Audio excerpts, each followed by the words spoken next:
거기 해야 돼, 오빠. 그러니까. 아이, 오빠, 호남은 해야 돼. 그래서 나는 인천 두라고 원래 안 주려고 그랬는데 응. 얘들이 보더니 또 형님 예약한 김에 우리도 주세요. 또 그래갖고 거기서 3개 뺏겼어.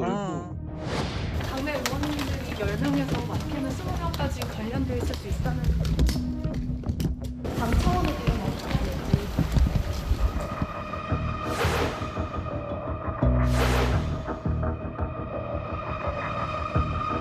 이정근 전 사무부총장의 개인적 일탈 행위를 감시 감독하지 못했던 것에 대해서 당시 당대표로서 도의적 책임을 느끼고 엄청난 큰 문제죠. 당의 명운을 좌우할 수 있는 사죄할 건 사죄하고 이렇게 나가야 되는데 당지도부가 그걸 안 하는 건 진짜 그것이 더 큰 문제라고 생각합니다. 가장 본인의 문제 아닙니다. 당장 와야죠.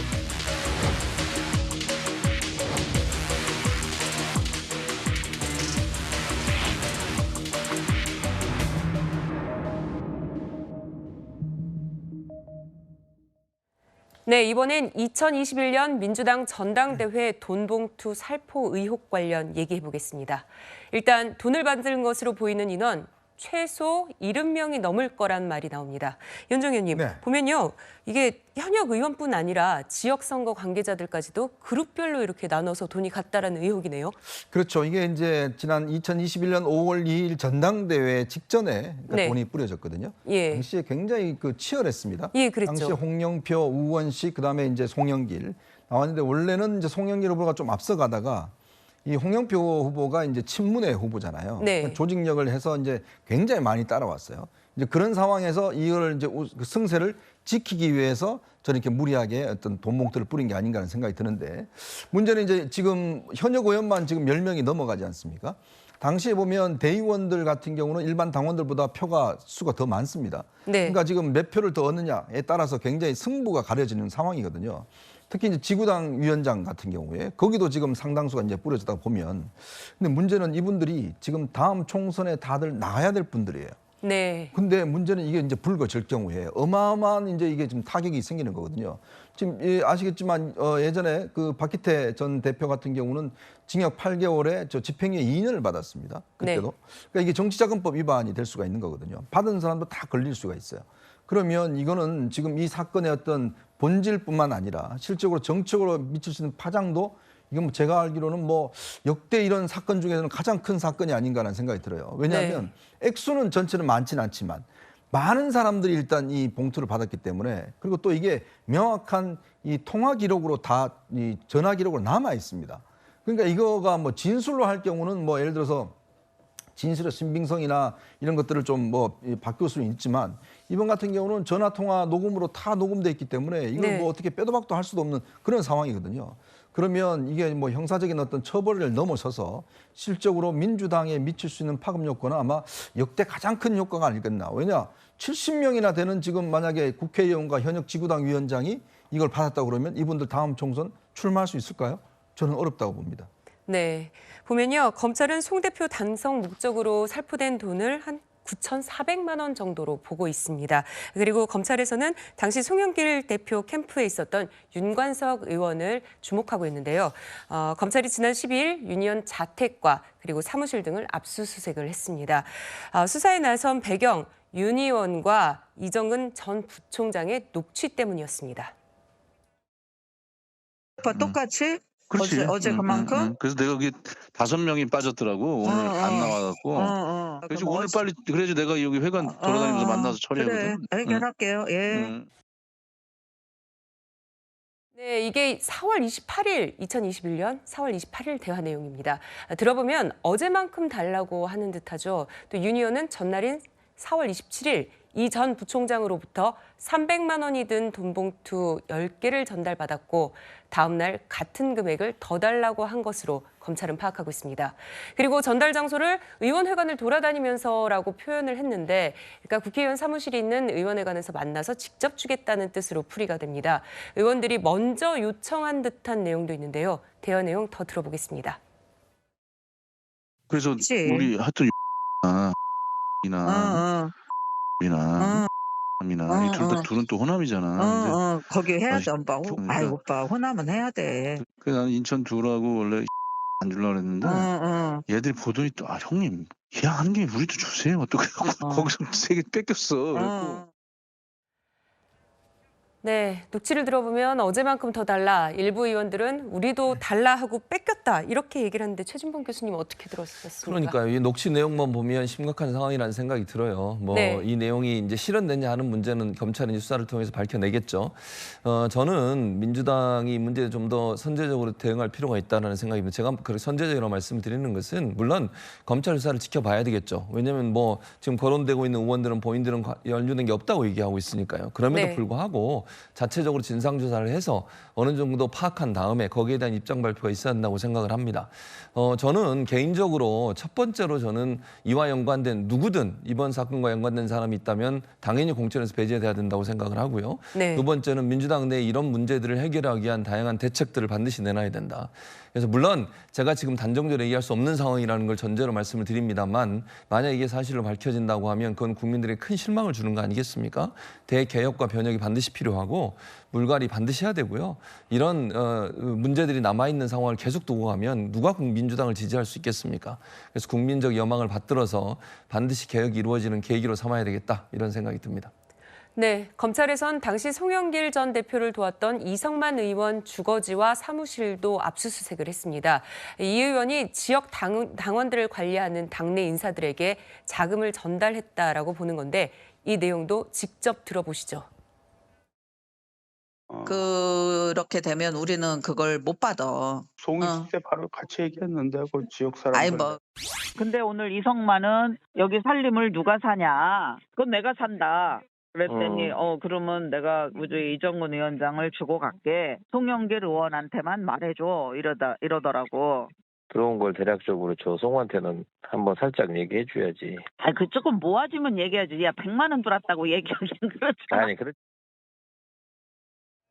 네, 이 두 사람의 대화에서 보면은 송영길 전 대표까지 언급이 되고 있습니다. 박상규 의원님, 아직까지는 윤관석 의원이나 이성만 의원도 모두 부인하고 있는 그런 상황인 거죠? 부인을 하는데 아까 나온 얘기지만 녹취 파일이 3만 개인데 안 연 게 2만 개 이상 남아 있다는 거예요. 한 5천에서 1만 개 사이가 지금 열리고 있는 건데도 이 정도니까 도대체 그 판도라에 담긴 게 다 나오면 어떨까? 지금 전전긍긍하는 분들이 많다고 보는데 송영길 전 대표가 그 채널A 그 파리 특파원하고 이제 단독 인터뷰를 하는 자리에서도 개인의 일탈, 이정근 전 사무부총장의 개인의 일탈이다 이렇게 얘기했는데 저기 이성만 의원이 이정근 사무부총장하고 얘기 나눈 게 나오잖아요. 송 있는 데서 송에게 얘기하겠다. 이 송이 누굽니까? 바로 송영길 당시 후보거든요. 자, 이렇게 빼도 박도 못하는 증거가 있고 또 송영길 대표가 변호사 출신의 율사 아닙니까? 누구보다도 이 상황의 심각함을 잘 알고 있으리라고 믿어요. 지금 파리 대학에서 비지팅 펠로우로 있다고 하는데 거기서 비지팅 펠로우 할 일이 아닙니다. 당을 살리기 위해서라도 하루빨리 귀국해서 본인이 연루된 부분에 대해서 떳떳하게 밝히고 또 사법 처리나 조사를 받을 게 있으면 받아야지 그나마 지금 창당 이래 최악의 위기에 빠진 이 당을 구해낼 수 있지 않을까. 제가 요새 이런 전화 많이 들어요. 쌍팔년대도 저런 일은 없었다. 자, 쌍팔년이 언제냐면요. 단기 4288년 1955년을 말하는 겁니다. 자유당 때 얘기예요, 이게. 돈 봉투를 서로 담아서 나누고 형 나도 좀 더 줘. 참 참담합니다. 네, 아직 송이 누군지는 확인된 바가 없습니다. 이것은 이제 박상규 의원께서 추측하고 계신 건데요. 자, 그런데 돈봉투 살포 의혹으로 압수수색을 받은 또 하나의 인물이 있습니다. 송영길 전 대표가 인천시장 시절 인천 동구청장으로 일했던 조택상 전 인천시 부시장입니다. 조 전 부시장 어제 한 언론과의 인터뷰에서 이정근 전 부총장으로부터 금전 지원 요구를 받은 사실이 있다 이렇게 밝혔습니다. 보면은 이정근 전 부총장이 전쟁터에 나가면 실탄이 있어야 되는데 돈 좀 도와달라고 그랬다. 밥 먹을 것도 없다 하더라. 이렇게 얘기를 했는데요. 조 전 부시장의 말이 사실이라면 검찰에서 보고 있는 돈봉투 조성 정황이 있다. 이렇게 볼 수 있는 건가요? 검찰에서는 지금 조 전 부시장이 단순히 어떤 돈봉투 조성 정황에 있다 이 정도만 보는 것이 아니라 압수수색 영장의 피해자 신분으로 적시를 하고 있는 상황입니다. 네. 그러니까 검찰이 보고 있는 것은 지금 한 400여만 원 정도 조성이 됐는데 그중에 1,400만 원을 이 조 전 부시장 지인을 통해서 마련을 해가지고 이거를 이 권리당원이나 대의원 또 뭐 캠프 지역 본부장 이런 사람들한테 봉투에 나눠 담아서 줬다라고 보고 있는 거거든요. 그런데 지금 조 전 부시장은 이렇게 얘기하고 있습니다. 뭐 그런 요구를 받은 적이 있지만 당시 정무부시장으로 재직하고 있었기 때문에 캠프에 뭔가 관여를 할 수 없어서 거절했다라고 얘기를 하고 있거든요. 네. 그런데 사실 녹취록이 지금 어디까지 더 나올지 모르는 상황이지 않습니까? 그래서 조 전 부시장도 아마 요 정도까지만 인정하고 상황을 보자는 전략일 수도 있는데요. 실제로 뭐 그 정도일 수도 있고요.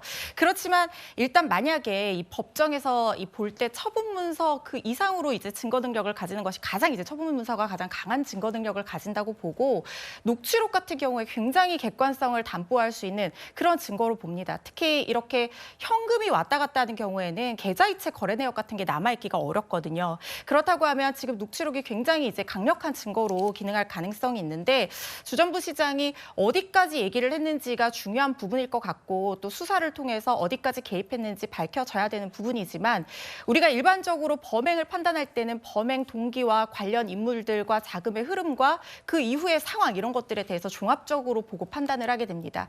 그런데 지금 관련된 인물들이나 시점들이 보면은 전당대회에서의 송영길 대표에 대한 당선을 목적으로 이런 행위를 했다라는 것이 굉장히 강력하게 충분히 개연성이 있다고 의심할 만한 상황이기는 합니다. 네. 왜냐하면 만약에 이 사람들이 자기들이 그냥 돈을 착복하려고 했다고 하면 이걸 봉투에 균일하게 돈을 나눠 담아가지고 주거나 할 리는 없거든요. 그리고 일부 지금 조 전 부시장뿐만 아니라 지금 이정근 전 사무부총장도 이런 혐의에 대해서 다 인정했다는 얘기들이 나오고 있거든요. 그래서 그 이후에 또 사실 당대표 당선되고 난 이후에도 각자 이 당의 주요 요직을 맡은 그런 정황들이 있지 않습니까? 그래서 이거는 조 전 부시장 개인의 어떤 일탈이나 이런 행위로 그 규율이 되기는 좀 어려울 것 같아 보이고 앞으로 이 민주당 전체의 어떤 리스크로 비화될 가능성이 있어 보이는 지점이기 때문에 전략을 좀 잘 세워서 대응해야 되지 않을까 싶은 생각이 듭니다. 네, 그렇다면 이쯤에서 시선이 쏠리고 있는 송영길 전 대표 어떤 입장일지 들어보겠습니다. 이정근 전 사무부총장의 개인적 일탈 행위를 감시 감독하지 못했던 것에 대해서 당시 당대표로서 도의적 책임을 느끼고 도청 의혹 사건을 비롯한 정치적 수세에 몰리니까 국면을 반전시키기 위해서 검찰이 정치적인 행위를 하고 있는 것이 아닌가. 도의적 책임을 대해서 얘기했더니 그게 마치 이 문제에 있는 것처럼 오해가 있어서 지금 나오는 것에서 인재가 모르는 사람뿐만 아니라 왜 이거를 묵혀놨다고 이런 식의 정치적으로 2년 전에 있었던 당내 선거는 이정근이 그 송 대표의 보좌관한테 문자 뭐 전달했음 네. 뭐 이런 게 있기 때문에 그것도 조금 군색하지 않나. 저는 그냥 제 발로 들어오신 게 더 낫지 않을까 싶은 그런 생각. 그게 좀 더 당당하지 않을까. 본인의 문제 아닙니까? 예. 예, 당장 와야죠. 그러니까 송영길 대표가 한가롭게 지금 프랑스에서 뭐 어떻다라고 정치평론 하듯이 할 일은 아니고 본인의 문제고 본인의 문제가 당의 명운하고도 관련되는 지금 당장 들어와라. 예, 당장 들어와서 그거에 대해서 네, 송영길 전 대표 확실하게 선을 긋고 있습니다. 최진봉 교수님, 당에서는 당당하게 들어와라 이런 얘기가 나오는데 언제쯤 귀국한다고 합니까? 제가 난 뭐 지금까지 뭐 들려진 얘기는 없어요. 언제쯤 온다 이런 얘기는 없는데 좀 예. 추이를 보지 않을까요? 저는 그렇게 개인적으로 생각을 하고요. 본인 입장은 지금 뭐 선을 긋고 있지 않습니까? 네. 본인은 전혀 모르는 일이고 이정근 전 사무부총장이 개인의 일탈로 한 일이다라고 얘기를 하는 걸 보면 당장 들어올 가능성은 낮다고 봐요. 저는 네. 그렇게 보여지고 이제 사건이 어떻게 전개되느냐에 따라서 당도 송 대표한테 요청할 가능성도 있다고 보여지거든요. 그래서 그 부분은 좀 지켜봐야 될 것 같습니다. 지금 당장은 어느 시점에 들어올 수 있다 이렇게 얘기할 수 있는 상황은 아닌 것 같고 이 사안이 어떻게 전개되고 또 검찰의 수사 결과 어떤 내용들이 나오느냐에 따라서 뭐 한편으로는 당에서도 요청할 가능성이 없지 않아 있지 않을까 그런 생각도 개인적으로 듭니다. 네, 전당대회에서 돈 봉투가 오갔다 이것만으로도 당으로서는 엄청난 악재일 수밖에 없습니다. 이재명 대표도 재판과 수사를 받는 상황이다 보니 당은 아직까지 공식 입장을 내놓기 어려울 정도가 아닐까 싶은데요. 이현정 의원님, 곤혹스러운 내부 상황이 있겠죠? 아, 그럼요. 지금 뭐 이거는 뭐 거의 핵폭탄이 터진 거나 마찬가지죠. 지금 뭐 거의 이제 검찰발 사실상 정계 개편이 저는 이루어지고 있다라고 보여집니다. 네. 왜냐하면 전영직 대표가 지금 전부 다 수사를 받고 있는 또 한 분은 수사를 받아야 되는 이제 그런 상황에 처했지 않습니까? 더군다나 지금 이 이정근 리스트의 규모가 과연 얼마나 될까에 따라서 네. 이 폭 자체가 가늠할 수 없습니다. 이미 노웅래, 그다음에 이하경, 그다음에 노영민 전 비서실장 다 지금 또 연루돼 수사를 받고 있잖아요. 그렇죠. 이거는 별개의 또 사건입니다. 네. 그러니까 이분이 보니까 정말 전방위적으로 이렇게 돈과 관련된 이런 이야기 있었고 특히 의원들하고 굉장히 가깝게 지내면서 뭐 주고받았던 이런 거 있기 때문에 이것뿐만 아니라 지금 이 이제 송영길 후보의 이제 이 선거 이 돈봉투 사건 아까 말씀드린 이게 한 70명 가량 된다고 하니까요. 이거라든지 이렇게 포함하면 지금 의원 수가 169명인데 여기 과연 지금 벗어날 수 있는 사람이 몇 명이나 될까? 이것까지도 지금 생각할 수 있는 거거든요. 네. 그러니까 이거는 지금 당장 이제 선거가 1년 정도밖에 남지 않았고 또 민주당 내에 이제 여러 가지 지금 이 이재명 대표의 선거법 위반 사건 이게 될 경우에 당이 428억 원을 또 이 물어줘야 되는 상황이 생깁니다. 네. 그러면 이게 만약에 다 현실화된다 그러면 아마 민주당 자체가 존립하기가 어려운 상황까지도 갈 수가 있을 거예요. 그러니까 지금 이걸 풀자면 어쨌거나 지금 송영길 전 대표는 지금 뭐 본인하고는 이게 뭐 이 도의적인 책임이다 그러는데 지금 나오는 거 보면 도의적인 책임으로까지 보다 더 훨씬 더 지금 큰 문제가 되는 거거든요. 그러니까 선제적인 지금 조치가 필요하고 진짜 이거는 당 내에서 지금 단순히 이게 정치적 탄압이다 검찰 이걸로 넘기기에는 너무 증거가 명확하기 때문에 아마 이거는 정말 이 특단의 결단을 내려야 되는 그런 상황도 저는 올 수 있다 이런 상황도 생각이 듭니다. 네, 허준 변호사님 이렇게 이제 계속해서 녹취록이 나오고 있단 말이에요. 이 녹취록이 증거 능력이 다 될까요? 이게 일반적으로 녹취록을 증거 능력으로 하려면 이제 공인 속기사가 작성한 이 녹취 문서를 법정에 제출하는 과정을 거치게 되고 만약에 피고인 아닌 사람이 진술한 내용이 녹음에 담겨 있다고 하면 그 부분은 피고인 아닌 자가 진술한 문서로 봐서 그 원진술자 원본이고 원진술자의 법정 증언이 있는 경우에는 증거 능력으로 인정된다는 요건들이 있습니다. 그리고 이 녹취록이라고 하는 것이 사실은 다른 사람이 얘기를 하는 내용이 들었다는 내용이 아니라 본인이 자기 목소리로 지금 얘기하는 것이 그대로 생생하게 담겨 있는 거잖아요. 예. 그리고 지금 3만 건 정도 녹취가 나왔다는 것은 사실상 변작이나 위작의 개입이 정황이 사실상 거의 불가능하거든요. 이걸 짜집기를 한다고 하더라도 3만 건을 다 짜집기 한다는 것은 사실상 불가능하다고 보면 됩니다. 그래서 이 재판부에서는 만약에 재판이 이제 진행이 된다고 하면 이 부분에 대해서 굉장히 이제 어떤 객관적인 증거를 담보한 객관적인 어떤 증명력을 담보한 증거라고 볼 가능성이 높아 보입니다. 제가 한 말씀 드리고 싶은 것은 예. 이 사태의 주역으로 두 사람이 나오잖아요. 이정근 전 사무부총장과 강래구 한국수자원공사 상임감사입니다. 네. 이 두 사람이 돈을 조달한 걸로 나오는데 그때마다 뭐라고 나오냐면 지인으로부터예요. 출처가 어디냐는 거예요. 네. 2천만 원, 1천만 원, 수천만 원의 현금을 마련해 준 누군가가 지금 있을 것이다. 그렇다면 이 용처 수사도 핵폭발급의 위력을 지녔지만 자, 어디서 도대체 그 돈을 달라는 때마다 대준 사람이 있을 거다는 얘기죠. 이 부분에 대한 수사도 물론 검찰이 병행을 하고 있을 텐데 이게 만약 돈을 준 사람이 어떤 이권과 관련해서 돈을 그때마다 줬고 거기에 대한 뭐 대가성이 입증된다면 사건의 폭발력은 거의 이제 메가톤급으로 확산되는 그야말로 초대형 악재가 될 것이다 이런 생각이 듭니다.